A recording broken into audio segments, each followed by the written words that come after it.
اور آپ یہ 7 دانے والی تسبیح آپ کسی انگلی میں اس کو چھلے کو پہنا لیں یا اسی میں رکھ لیں. اور گننے کا طریقہ ایک یہ بھی ہے کہ آپ ڈائری اس میں رکھیں اور قلم رکھیں، اشارہ کر لیں. اور ایک گننے کا آسان طریقہ یہ بھی ہے، قل یا ایھا الکافرون سے سورہ فاتحہ تک 7 صورتیں ہوتی ہیں، ہر ایک چکر میں ایک صورت پڑھ لیں. مثلا قل یا ایھا الکافرون پڑھ لیں. اب جب دوسرا چکر شروع ہوگا تو اتنا تو یاد رہے گا نا کہ پچھلے میں قل یا ایھا الکافرون پڑھ کر آیا ہوں، تو اب اذا جاء نصر اللہ تو ایک مرتبہ یہ پڑھ لیں. جب تیسرا چکر شروع ہوگا تو اس کو یاد رہے گا کہ دوسرے چکر میں نے ابھی اذا جاء نصر اللہ پڑھی تھی، اب تبت یدا پڑھنی ہے. تو اس طرح سے صورتیں بھی گھٹتی جائیں گی اور طواف کے چکر بھی گھٹتے جائیں گے اور یاد بھی رہیں گے. ایک طریقہ یہ بھی ہے یاد کرنا. اور یاد رکھنے کا ایک طریقہ اور بھی ہے، وہ ابھی بتاتے ہیں. اب اپنے جب اس کو چوم لیا، استلام کر لیا، اب آپ طواف شروع کریں گے. اور ایک سنت مردوں کے لیے ہے کہ وہ یہ تو استوا ہوا، یعنی دائیں کندھے کے نیچے چادر نکال کے بائیں کندھے پر ڈالنا. یہ 7 چکر میں ایسی رہے گی. اگر ڈھیلی ہو جائے اتر جائے تو پھر اس کو اچھی طرح سے کور کر لیں. اب جو ہے دوسری سنت ہے رمل کی. رمل کہتے ہیں بہادروں کی طرح چلنا، اکڑ کے چلنا، مونڈے ہلا ہلا کر بہادروں کی طرح چلنا. جیسے پہلوان رنگ میں آتا ہے مقابلے کے لیے تو وہ ایک مرتبہ پورے گراؤنڈ کا ایک چکر لگاتا ہے، اکڑ کے بہادری کے ساتھ چلتا ہے. صحابہ کرام جب ہجرت کر کے مکہ مکرمہ سے مدینہ طیبہ تشریف لے گئے، وہاں سے واپس آئے تو یہاں کے کفار نے ان کو چڑھایا اور کہا یہ کمزور ہو گئے، وہاں ان کو ایسے بخار آ گئے، بیمار ہو گئے ہیں، یہ کمزور ہو گئے. آپ نے فرمایا ذرا رمل کر کے دکھاؤ. اور جو صحابہ چلے ہیں اکڑ کے، جی کیا روب طاری ہوگا ان کا. بہرحال آپ اکڑ کے چلیں. اس کا طریقہ یہ ہے کہ آپ سینہ تان کر، بس یہی ایک جگہ ہے جہاں اکڑ کے چلنے کا مومن کو حکم ہے، باقی ہر جگہ تواضع کے ساتھ چلنے کا حکم ہے. ٹھیک ہے. تو آپ چھوٹے چھوٹے قدموں سے آپ اکڑ کے اس طرح سے آگے چلیں. آپ سینہ تان کے چلیں، آگے بڑھتے رہیں. ٹھیک. یہ پورے 3 چکر کے اندر آپ کو اسی طرح سے چلنا ہے. پورے 3 چکروں میں آپ کو اسی طرح سے چلنا. اب ابتدا ہوئی آپ کی حجر اسود کا استلام کرنے سے. ٹھیک. اب انتہا بھی اس چکر کی ہوگی حجر اسود کے استلام پر. اب یہ جو پورا چکر ہوا جس میں آپ اکڑ کے چل رہے ہیں، سوال یہ پیدا ہوتا ہے اب آپ دعا کیا کریں جو کعبۃ اچھا آگے مجمع آ گیا، بھیڑ لگ گئی، تو آپ ضروری نہیں کہ آپ کھڑے کھڑے یوں کرتے رہیں. نہیں، آپ رک جائیں. جب راستہ بنا پھر آپ نے شروع کر دیا، پھر بھیڑ لگ گئی تو پھر آپ نارمل ہو جائیں، پھر راستہ ملا تو پھر آپ نے اکڑ کے چلنا شروع کیا. بہرحال ہم مکلف ہیں اللہ کے حکم کے، اللہ کے محبوب صلی اللہ علیہ وسلم سے طریقہ بتایا اس کے. جب آپ چلیں، چلے چلے چلے چلے چلے چلتے چلتے جب حجر اسود کی سیدھ میں آئے، گرین لائٹ کو فالو کرتے رہیں. جیسے وہ آئے تو پہلی مرتبہ تو آپ پورا کا پورا حجر اسود کی طرف تھے، جی یہاں استلام آپ نے کیا. ابھی بھی اگر موقع ملتا ہے تو آپ ہو جائیں، اور اگر بھیڑ ہے اور آپ پورا ٹرن نہیں کر سکتے تو آپ صرف سینہ یوں کر لیں. کتابوں جو لکھا ہے کہ دوران طواف کعبۃ اللہ کی طرف رخ نہ، سینہ نہ کرے، نظر نہ کرے، وہ دوران طواف منع ہے. یہ دوران نہیں ہے، یہ تو ایک چکر ختم ہو چکا، دوسرے چکر کی ابتدا ہے، اور ہر چکر ایک نئے طواف کے حکم میں. لیکن دوران نہیں ہے، یہ ابتدا ہے. لہٰذا آپ صرف اگر پیر بھی نہیں کر سکتے تو آپ صرف سینہ کر لیں، اور اگر سینہ بھی نہیں کر سکتے، بھیڑ ہے، تو آپ صرف ایسے ہاتھوں کا اشارہ چہرہ کر کے ادھر کو اور چوم لیں. دونوں ہاتھ سے بھی کر سکتے ہیں، ایک ہاتھ سے بھی کر سکتے ہیں. ٹھیک. اب آپ چلنا شروع کریں. اب دوسرا چکر تو رمل تو آپ کا چالو ہی رہے گا. دوسرا چکر کرتے کرتے کرتے آئے، جب دیکھا کہ گرین لائٹ آ گئی، بسم اللہ اللہ اکبر وللہ الحمد، چوم لیں ہاتھوں کو پھر سے اشارہ کر کے. ٹھیک. 3 چکر جب آپ کے ہو گئے تو اب رمل آپ بند کریں گے، یعنی اکڑ کے نہیں چلیں گے، آپ ایک دم نارمل چلیں گے. نارمل چلیں. البتہ یہ استوا، یہ چادر نکلی رہے گی 7 چکر میں. ٹھیک ہے. اب سوال یہ پیدا ہوتا ہے ان 7 چکر میں ہم کیا مانگیں. کوئی بھی دعا فرض اور واجب نہیں ہے، صحیح میں بھی اور طواف میں بھی کوئی دعا فرض واجب نہیں.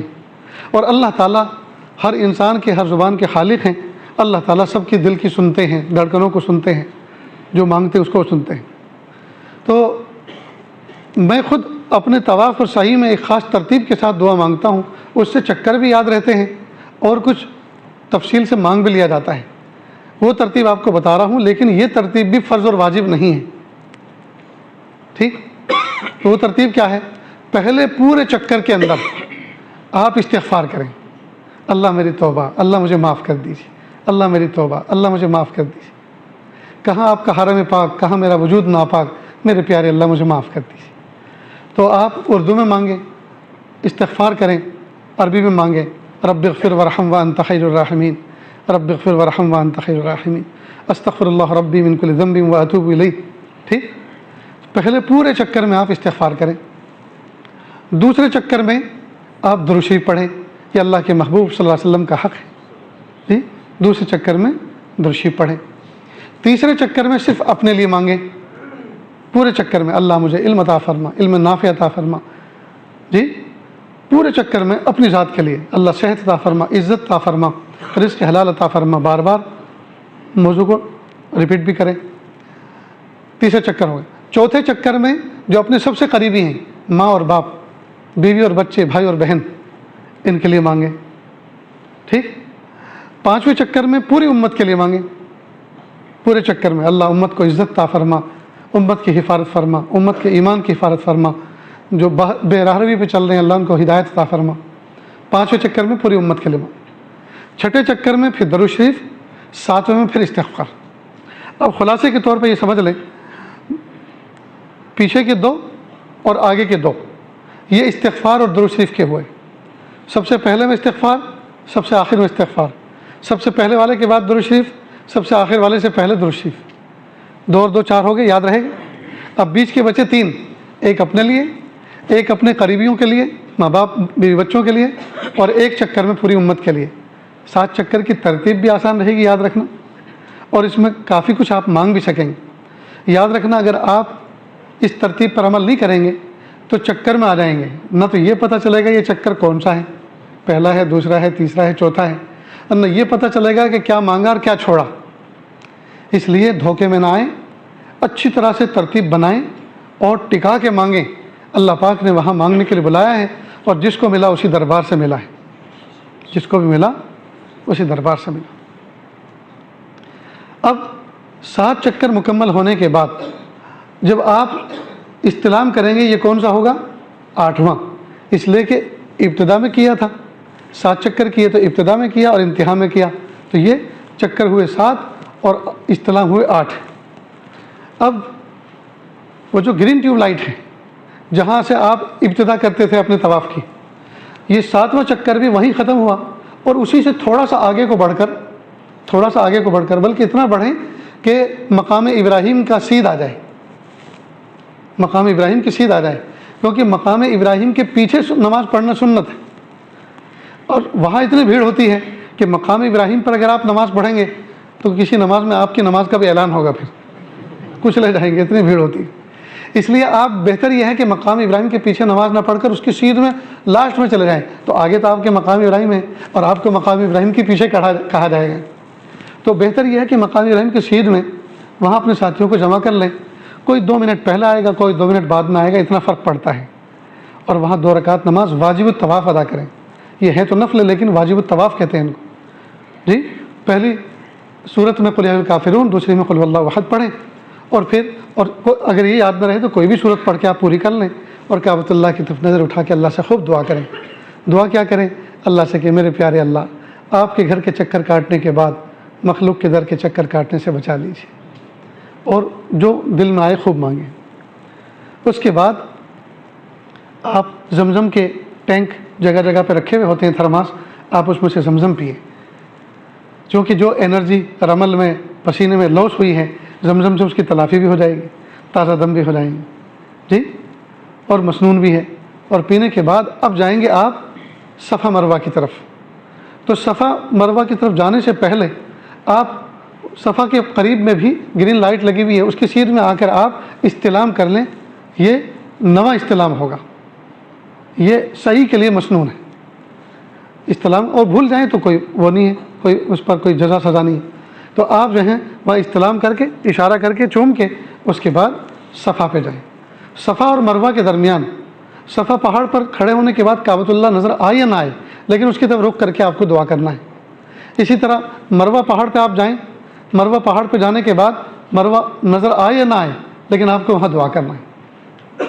مروہ پہاڑ پہ جانے کے بعد کعبہ نظر آئے یا نہ آئے، آپ کو وہاں دعا کرنا ہے۔ درمیان میں گرین LED لگائی ہے، جتنے حصے میں حاجرہ علیہ السلام دوڑا کرتی تھی پورے حصے میں گرین لائٹ لگائی ہے، پہلے تو دیوار پہ لگی رہتی تھی، اب وہ دیوار پہ نہیں، پوری چھت کے اندر اوپر ہے، تو اتنے اس زون کے اندر آپ کو جھپٹ کے چلنا ہے، مردوں کو تیز چلنا ہے، عورتوں کو نہیں۔ یہ سنت تو ہے حضرت علیہ السلام کی، لیکن اس پر عمل کریں گے مرد۔ اللہ تعالیٰ نے صبح قیامت تک آنے والے مردوں کو کہا جو بھی یہاں صحیح کریں گے ان کو جھپٹ کے چلنا ہے۔ اب یہاں بھی آپ 7 دعائیں 7 چکر میں اسی طرح سے کر لیں جس طرح سے آپ نے طواف میں کی تھی کعبۃ اللہ کے لیے۔ البتہ یہ جو دوڑنا ہے میلین اخترین کے درمیان گرین لائٹ کے نیچے، تو یہاں آپ یہ بھی دعا کریں موقع کی مناسبت سے، میرے پیارے اللہ، ماں حاجرہ علیہ السلام یہاں دوڑی تھی بچے کی پیاس کو بجھانے کے لیے، یا اللہ مجھے باطنی پیاس لگی ہوئی ہے، یا اللہ اپنی محبت و معرفت کا جام مجھے پلا دیجیے۔ بہرحال جیسے موقع پہ کہی ہوئی بات سونے کی ڈلیوں کی مانند ہوتی ہے، اسی طرح موقع کی مناسبت سے کی جانے والی دعائیں بھی اقرب الی الاجابت ہوا کرتی ہیں۔ 7 چکر مکمل کرنے کے بعد، اچھا یہ چکر جو ہے پورا راؤنڈ نہیں ہے، صفا سے چلے مروہ پہ پہنچے، مروہ سے آئے صفا پہ پہنچے، یہ ایک راؤنڈ ہوا نا، تو یہ پورا راؤنڈ چکر نہیں کہلاتا، یہاں ہاف چکر ون وے ایک چکر کہلاتا۔ صفا سے چلے مروہ پہ پہنچ گئے، پہنچتے ایک چکر پورا، یہ دیوار صفا ہے مثلا وہ دیوار مروہ ہے، یہاں سے چلے بیچ میں گرین زون میں دوڑتے وہاں پہنچے بس ایک چکر پورا، وہاں سے چلے مروہ سے گرین زون میں دوڑتے ہوئے صفا پہ پہنچے دوسرے چکر، جی تو یہ ہاف چکر کو ایک چکر کہا گیا ہے۔ تو یہ 7 چکر مکمل، تو ابتدا ہوگی صفا سے اور 7ویں چکر کی انتہا ہوگی مروہ پر۔ اس کے بعد اب آپ کسی حجام کی دکان پہ جائیں اور حلق کروا لیں، سر کے اوپر اس طرح پھروا لیں، آپ احرام میں سے نکل گئے، احرام میں سے نکل گئے، 2-5 ریال صدقہ بھی نکال دیں، صدقہ نکال دیں، تاکہ جو احرام کی خلاف ورزی ہوئی، حکم دولی ہوئی، تو اللہ تعالیٰ اس کی تلافی فرما دیں۔ یہ آپ کا عمرہ ہو گیا۔ اب جب بھی آپ کو عمرہ کرنا ہے اسی طرح کرنا ہے۔ کیسے کرنا ہے؟ بمبئی آنا ہے اور احرام پہن کے جانا ہے؟ نہیں، اب وہاں مکہ مکرمہ میں جو آپ کو عمرہ کرنا ہے تو وہاں ایک میقات ہے جس کو تنعیم بھی کہتے ہیں، مسجد عائشہ بھی کہتے ہیں۔ حضرت عائشہ صدیقہ رضی اللہ تعالیٰ عنہ نے یہاں سے احرام باندھا، حدود حرم کی مکہ مکرمہ کی سب سے زیادہ قریب جگہ یہی ہے، اور یہ مسجد حدود حرم کے باہر ہے، لہذا احرام کے وجود کے لیے، احرام پہننے کے لیے حدود حرم کے باہر جانا پڑتا ہے۔ حج کا احرام جو ہے وہ تو مکہ مکرمہ سے باندھا جائے، لیکن عمرے کا احرام جو ہے یہ حدود حرم کے باہر جا کر باندھنا ہوتا ہے، سمجھ گئے؟ وہاں جائیں، 2 رکعت پڑھیں، اور 2 رکعت پڑھنے کے بعد آپ احرام کی چادریں پہن لیں، پہلے چادریں پہن لیں، پھر 2 رکعت پڑھیں، سلام پھیرنے کے بعد یہی دعا کریں، اللہ میں نے عمرے کا احرام باندھا ہے، قبول فرمائیے، آسان فرمائیے، اور 3 مرتبہ لبیک اللہم لبیک لبیک لا شریک لک لبیک ان الحمد والنعمت لک والملک لا شریک لک، یہ پڑھ لیں۔ جیسے آپ نے تینوں رکعت یہ 3 پڑھ لی، یہ 3 مرتبہ تلبیہ پڑھ لیا، اب آپ پر احرام کی پابندیاں لاگو ہو گئی اور آپ محرم بن گئے۔ اب آپ آئیے حرم، اور جو آپ نے سہولت رکھی ہو یعنی عشاء کے بعد یا جون سا بھی وقت پر، اب آپ مضاف میں اتر جائیے، احرام کی چادر کو دائیں کندھے سے اوپر ڈالیے اور شروع کر دیجیے۔ یاد رہے گا، جب آپ طواف مکمل کر لیں اور 2 رکعت پڑھنے کے لیے آئیں تو یہ چادر اب اوپر ڈال کر اس کو، بہت سے لوگ پورے طواف میں اور پوری سعی میں کوئی کندھے کے نیچے سے رکھتے، ایسا نہیں، کندھے کے نیچے سعی کے اندر، مسعی کے اندر سنت نہیں ہے، بلکہ حکم کیا ہے؟ اس کو ڈھانکنا ہے۔ آپ اتنی بات یاد رہے گی۔ یہ مکہ مکرمہ کا پورا نظام مکمل ہو گیا۔ مکہ مکرمہ کے اندر آپ کو عمرہ اس طرح سے کرنا ہے، یاد رہے گا۔ اس کے بعد یہاں سے مدینہ طیبہ جانا ہے۔ جس دن مدینہ طیبہ جائیں، محبتوں کے ساتھ، عظمتوں کے ساتھ درود شریف پڑھتے ہوئے آپ مدینہ تشریف لے جائیں۔ مفتی وسیم کدھر ہے؟ ذرا اندر کوئی مہمان وہ کھولنا ہے اس طرف کا حصہ، جی میری طرف دیکھیں آپ۔ اب مکہ مکرمہ سے جب آپ کو مدینہ طیبہ جانا ہے، تشریف لے جانا ہے، تو آپ یہاں سے کعبۃ اللہ کے آخری دیدار کر لیں تڑپ کر، اور اللہ سے خوب مانگ لیں، اور مدینہ طیبہ کے راستے میں درود شریف پڑھتے ہوئے آپ جائیں۔ مدینہ پہنچیں گے، وہاں آپ اپنے سامان کو کمرے میں رکھیں، غسل کر لیں، تازہ جوڑا پہن لیں۔ بہتر ہے کہ حضور پاک صلی اللہ علیہ وسلم کو سفید لباس پسند تھا، تو سفید لباس لے کے ہم جائیں، سلوا کے جائیں، یا سلا موجود ہو تو دھو کے اچھی طرح صاف ستھرا کر کے جائیں، اچھی خوشبو لگائیں، اور نہا دھو کے صاف ستھرے ہو کر لباس پہن کر آپ کعبۃ اللہ میں یہ کیا کہتے ہیں مدینہ طیبہ میں حاضر ہوں، مسجد نبی میں حاضر ہوں، اور مسجد نبی میں بہتر یہ ہے کہ آپ سلام پڑھنے ایسے موقع پر جائیں جب آپ کی طبیعت میں تھکن نہ ہو، نشاط ہو۔ غفلت کے ساتھ آپ سلام نہ پڑھیں، نشاط کے ساتھ پڑھیں۔ کوئی بات نہیں، ایک آدھ نماز اگر مسجد نبی میں پڑھ کر آپ پہلے آ جائیں اپنے کمرے، وہاں آپ درود شریف پڑھتے رہیں، لیکن مواجہے کے سامنے نشاط کی حالت میں آپ جائیں، غفلت کے ساتھ نہ جائیں۔ جب آقا صلی اللہ علیہ وسلم کے دربار میں آپ، جو حضور کا روضہ ہے، جب وہاں پہنچے تو اب پہلی حاضری پر آپ کو کیا کرنا ہے؟ ایک تو یہ کہ آپ حضور پاک صلی اللہ علیہ وسلم کے دربار میں جب پہنچیں تو وہاں کلمہ توحید پڑھیں، اشہد ان لا الہ الا اللہ و اشہد انک محمد الرسول اللہ صلی اللہ علیہ وسلم۔ میں گواہی دیتا ہوں اس بات کی کہ پیارے اللہ آپ میرے رب ہیں، میرے معبود ہیں، اور اس بات کی گواہی دیتا ہوں کہ بے شک آپ اللہ کے نبی ہیں، واشہد انک، واشہد انک، اور گواہی دیتا ہوں کہ بے شک آپ اللہ کے رسول صلی اللہ علیہ وسلم ہیں۔ اب یہاں ذرا ایک پر لطف بات سمجھ لیں، مائک کو ڈاؤن کرے ذرا، وہاں احرام پہن کے مت چلے جانا۔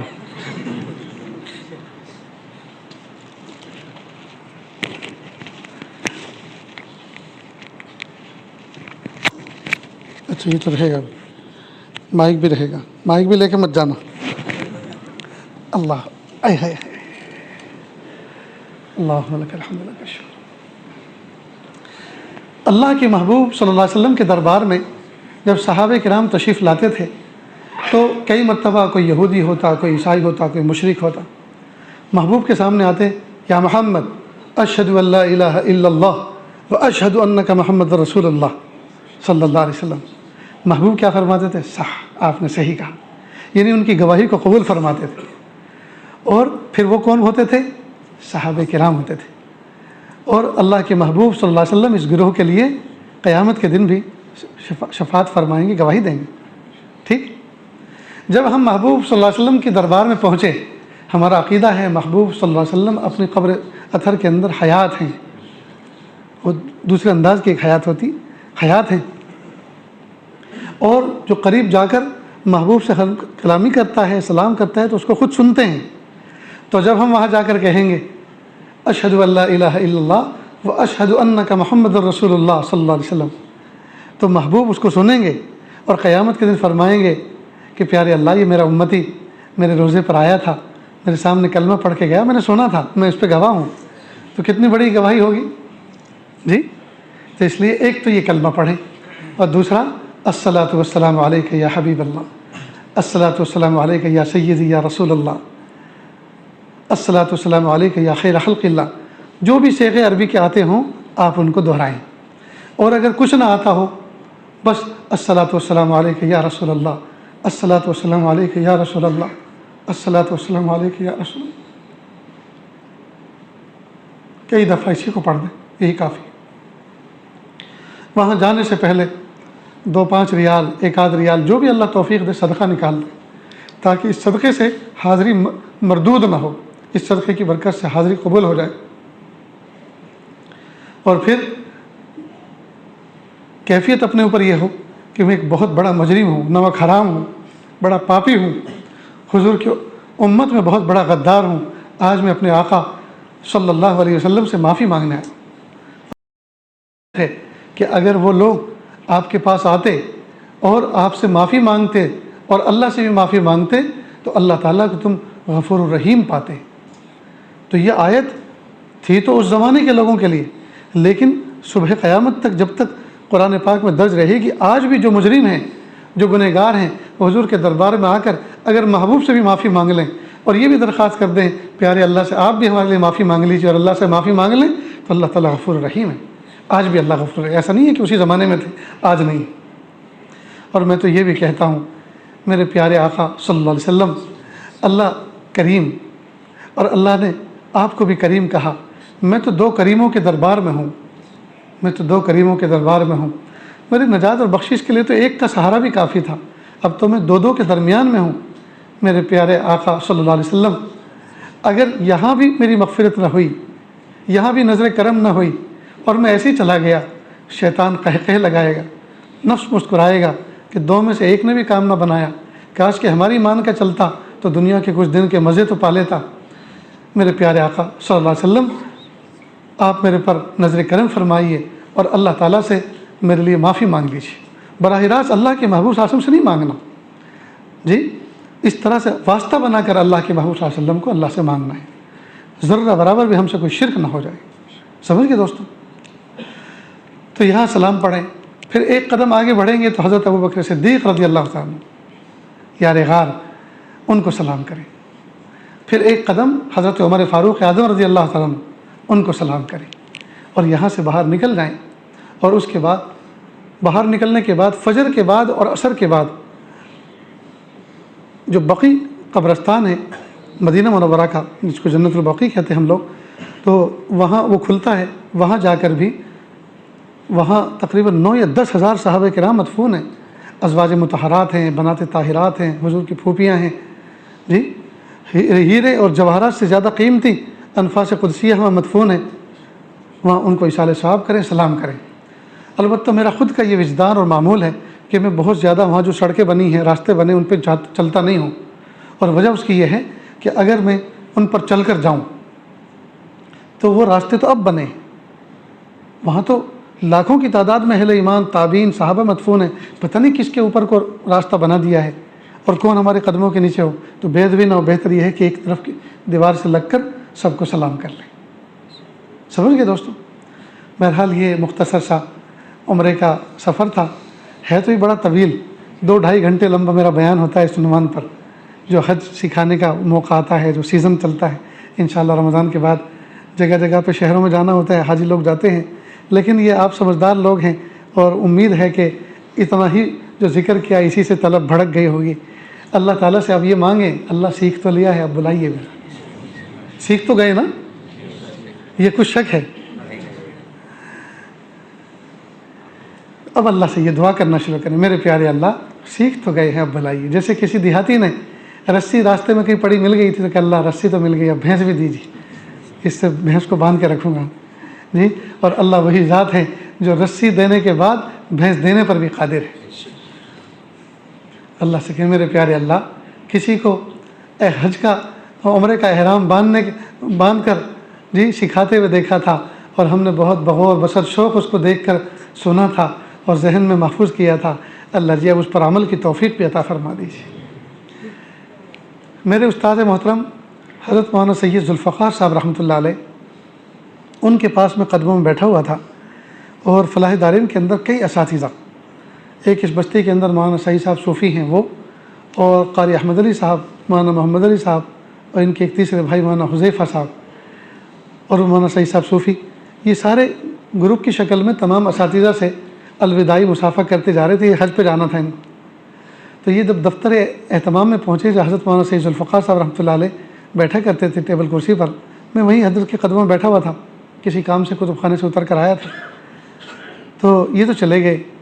حضرت نے فرمایا کہ بیٹا کیا بات ہے، کیوں مایوس سے بیٹھے ہو؟ میں نے کہا حضرت لوگ گلے مل مل کر تو جا رہے ہیں اور ہم محروم ہیں، ہم کب جائیں گے؟ کہا بس بیٹا آپ کی یہ کیفیت جو ہے یہی لے جائے گی، بس کسی سے اس کا اظہار مت کرو، کسی سے کہو مت، یہی کیفیت آپ کو لے جائے گی۔ پھر فرمایا کہ دیکھو نتیجہ پانے کے لیے، نتیجہ نکالنے کے لیے گیہوں کے دانے کو، کسی بھی اناج کے دانے کو مٹی میں چھپانا پڑتا ہے۔ اگر اس کو ہتھیلی پہ رکھیں گے، پتھر پہ رکھیں گے، ظاہر و باہر رکھیں گے، تو وہ کبھی بھی ایک دانے کا 2 دانہ نہیں بنے گا، ایک دانہ وہ بھی خراب ہو جائے گا۔ لیکن جب اس کو مٹی میں چھپا دیں گے تو اللہ تعالیٰ اس ایک دانے کو نتیجہ خیز بنائیں گے اور 100 دانے کر کے واپس لوٹائیں گے۔ تو حضرت نے یہ فرمایا کہ یہ جو کیفیت آپ کی ہے اس کو چھپا کے رکھو، اب چھپا کے رکھو، اللہ رب العزت اسی کو نتیجہ خیز بنا دیں گے، حضرت نے فرمایا۔ اور پھر ایک واقعہ بھی اپنا عجیب و غریب ذکر فرمایا، میں چونکہ بہت دیر سے بول رہا ہوں، تعب بھی ہو گیا ہے، تو ابھی اس کا موقع نہیں ہے، انشاءاللہ اللہ نے چاہا تو اگر بہتر ہوا اس کا سنانا اور آپ کے حق میں تو انشاءاللہ اللہ یاد بھی دلا دیں گے، کہہ بھی دیں گے، یا آپ یاد دلا دیں گے تو اس وقت سنا دیں گے۔ خیر اللہ کی شان۔ تو ایک تو یہ کہ حج پہ جانے کا ایک طریقہ یہ ہے کہ جو کیفیت اندر ہے اس کو چھپا کے رکھے، جب کوئی دیکھنے والا نہیں ہوتا تو ایک ذات دیکھنے والی ہوتی ہے جس کو ہم اللہ کہتے ہیں، وہی سننے والی، وہی دیکھنے والی، وہ بلائیں۔ دوسرا ایک طریقہ بزرگوں کا تجربہ یہ بھی ہے کہ آپ ایک لفافہ بنائیں، اس کے اوپر لکھیں پیارے اللہ میں آپ کے گھر کے دیکھنے کی کوشش کر رہا ہوں، اللہ قبول فرما لیجیے، اور آپ اس میں کچھ پیسے ہر مہینے رکھ دیا کریں، 2، 5، 10 روپے۔ اب 2، 5، 10 روپے ہر مہینے رکھیں گے تو 1 لاکھ کب بنیں گے؟ اور جب 1 لاکھ بنیں گے تو اس وقت حج عمرہ 2 لاکھ 10 لاکھ میں ہوگا۔ تو اس طرح سے ہوا نہیں کرتا، لیکن اللہ تعالیٰ کو یہ ادا پسند آ جاتی ہے۔ بزرگوں کا تجربہ ہے، خود میرا بھی تجربہ ہے، میں نے بھی ایسا کیا تھا اور ابھی تو 150 روپے ہوئے تھے اس کے اندر اور اللہ پاک نے بلا لیا۔ ایک طریقہ یہ ہے۔ تیسرا، ایک کتاب میں کہیں نقشبندی سلسلے کے ایک شیخ تھے، انہوں نے لکھا کہ بالخصوص